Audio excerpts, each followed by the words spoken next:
আওয়ামী লীগের গ্রুপ 5 এর কারণে শেখ হাসিনা স্বৈরাচার। ডিবি হেফাজতের রিমান্ড প্রাপ্তদের তথ্য, শেখ হাসিনা স্বৈরাচার দায় 5 নেতার। শেখ হাসিনা স্বৈরাচার ও ফ্যাসিস্ট হওয়ার পেছনে আওয়ামী লীগের 5 নেতা দায়ী। এরা হলেন আওয়ামী লীগের সাধারণ সম্পাদক ও সাবেক সেতুমন্ত্রী ওবায়দুল কাদের, সাবেক স্বরাষ্ট্রমন্ত্রী আসাদুজ্জামান খান কামাল, সাবেক মন্ত্রী জাহাঙ্গীর কবির নানক, সাবেক তথ্য প্রযুক্তি প্রতিমন্ত্রী জুনায়েদ আহমেদ পলক এবং সাবেক তথ্য প্রতিমন্ত্রী মোহাম্মদ আলী আরাফাত। 5 আগস্টের পর গ্রেপ্তার শেষে রিমান্ডে জিজ্ঞাসাবাদে নেতারা ঢাকা মহানগর গোয়েন্দা পুলিশ ডিবিকে এসব তথ্য দেন। গ্রেপ্তারের পর রিমান্ডে নেওয়া হয়েছে বেশ কয়েকজন আওয়ামী লীগ নেতা, সাবেক মন্ত্রী, প্রতিমন্ত্রী ও আইনশৃঙ্খলা বাহিনীর সাবেক কর্মকর্তাদের। বিভিন্ন মামলায় ডিবি হেফাজতে রিমান্ড শেষে ইতোমধ্যে তাদের কারাগারে পাঠানো হয়েছে। ডিবি সংশ্লিষ্ট সূত্র আজ গণমাধ্যমকে বিষয়টি নিশ্চিত করেছে। গ্রেপ্তারকৃতদের কাছ থেকে ডিবির সংশ্লিষ্ট সূত্র গতকাল গণমাধ্যমকে বিষয়টি নিশ্চিত করেছে। গ্রেপ্তারকৃতদের কাছ থেকে প্রাপ্ত তথ্যের বরাত দিয়ে ডিবি সূত্র জানায়, গ্রেপ্তারকৃতদের অনেকেই বলেছেন তারা শেখ হাসিনা সহ অন্যদের বারবার সতর্ক করেছেন, বলেছেন যা হচ্ছে তা ভালো হচ্ছে না, কিন্তু তারা কোনো উপদেশই শোনেননি। শেখ হাসিনা ছিলেন এক রোখা।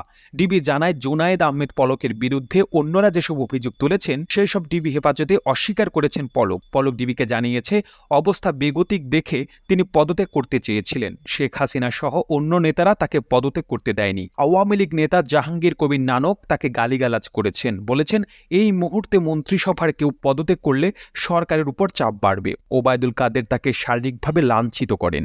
শেখ হাসিনার সামনে পলককে অপমান করা হলেও তিনি কোনো ভূমিকা নেননি, উল্টো তার অবস্থান ছিল নানক কাদেরদের পক্ষেই। সাবেক প্রধানমন্ত্রী শেখ হাসিনার উপদেষ্টা সালমান এফ রহমান ডিবিকে জানিয়েছেন, 5 থেকে 6 জন নেতার জন্য দেশে ভয়াবহ পরিস্থিতি তৈরি হয়, আর এই পরিণতির জন্য শেখ হাসিনা নিজেই দায়ী। সালমান আরও বলেছেন, আমি যেহেতু ব্যবসায়ী তাই ব্যবসায়ীদের সঙ্গে আমার বেশি বৈঠক হতো। ওই সব বৈঠক থেকে দেশের অবস্থা স্থিতিশীল রাখতে তারা চাপ দিত।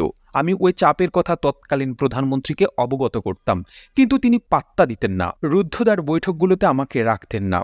কারফিউ ঘোষণার দিন ওবায়দুল কাদেরের দেখামাত্র গুলির নির্দেশ, এই বিষয়ে প্রশ্ন করা হলে তিনি বলেন, আইনগতভাবে এটা বলার সুযোগ নেই। তিনি কেন এই ধরনের কথা বলেছেন তার ব্যাখ্যা তিনি নিজেই দিতে পারবেন। যুক্তরাষ্ট্র কানেকশনের বিষয়ে জানতে চাইলে তিনি ডিবিকে বলেন, যুক্তরাষ্ট্রের সঙ্গে আমার কোনো বিশেষ কানেকশন ছিল না। তারা আমাদের দেশে অনেক বিনিয়োগ করেছে, কিন্তু টাকা নিতে পারছিল না। এই কারণে তারা মাঝে মধ্যে আমাকে নক করত। যুক্তরাষ্ট্রের লোকজন কেন বারবার এসে আপনার সঙ্গে বৈঠক করতে জানতে চাইলে সালমান এফ রহমান ডিবির সংশ্লিষ্ট কর্মকর্তাকে বলেন, বৈঠকগুলো ছিল মূলত অর্থনৈতিক বিষয়ে। ডলার সংকট সহ নানা কারণে যুক্তরাষ্ট্রের বিনিয়োগকারীদের মুনাফা দিতে পারছিলাম না। তাদের সঙ্গে রাজনৈতিক বিষয় নিয়ে আমি কোনো কথা বলতাম না। অর্থ পাচারের বিষয়ে সালমান এফ রহমান কি বলেছেন জানতে চাইলে ডিবির সংশ্লিষ্ট সূত্র গণমাধ্যমকে বলেন, কিছুটা দায় স্বীকার করলেও পুরো দায় চাপিয়েছেন শেখ হাসিনা পরিবারের সদস্য ও মন্ত্রিসভার কতিপয় সদস্যদের বিরুদ্ধে। শেখ হাসিনা সবকিছুই জানতেন বলে রিমান্ডপ্রাপ্ত কয়েকজন আসামি জানিয়েছেন। সাবেক আইনমন্ত্রী আনিসুল হক নিজেকে নির্দোষ দাবি করে বলেন, সবকিছুর জন্য সাবেক প্রধানমন্ত্রী শেখ হাসিনা এবং তার মন্ত্রিসভার কয়েকজন সদস্য দায়ী। আমি তাকে মাঝে মধ্যেই আইনগত বিষয়ে বিভিন্ন ব্যাখ্যা দিতাম, কিন্তু তিনি এক কান দিয়ে শুনতেন, অন্য কান দিয়ে বের করে দিতেন। তিনি সবসময় ছিলেন নিজের সিদ্ধান্তে অটল। গ্রেপ্তারকৃত সাবেক 2 আইজিপি রিমান্ডে কি তথ্য দিয়েছেন জানতে চাইলে ডিবির সংশ্লিষ্ট সূত্র গণমাধ্যমকে বলেন, সাবেক আইজিপি চৌধুরী আবদুল্লাহ আল মামুন বলেন, আমি পরিস্থিতির শিকার।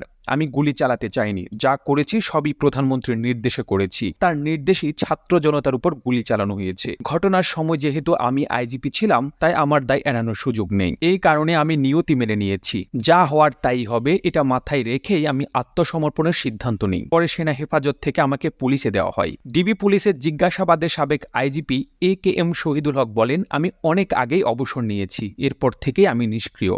আমাকে কেন এসবের মধ্যে জড়ানো হচ্ছে? ডিবির সংশ্লিষ্ট কর্মকর্তা গণমাধ্যমকে বলেন, AKM শহীদুল হক বিভিন্ন সময় ঝাঁঝালো মন্তব্য করেছেন। মূলত এসব বিষয়ে তাকে বিস্তারিত জিজ্ঞাসাবাদ করা হয়েছে। প্রতিবেদনটি ভালো লেগে থাকলে আপনার ফেসবুকের টাইমলাইনে এখনই শেয়ার করুন এবং সেই সাথে বিশ্ব বাংলার ফেসবুক পেজকে ফলো এবং ইউটিউব চ্যানেলটিকে সাবস্ক্রাইব করুন। একই সাথে আপনি বাংলাদেশের কোন জেলা থেকে আমাদের এই ভিডিওটি দেখছেন কমেন্ট করে জানান। আমরা পরবর্তী ভিডিওতে আপনাকে ধন্যবাদ জানাতে ভুলব না। আর এতক্ষণ বিশ্ব বাংলার সাথে থাকার জন্য আপনাকে অসংখ্য ধন্যবাদ।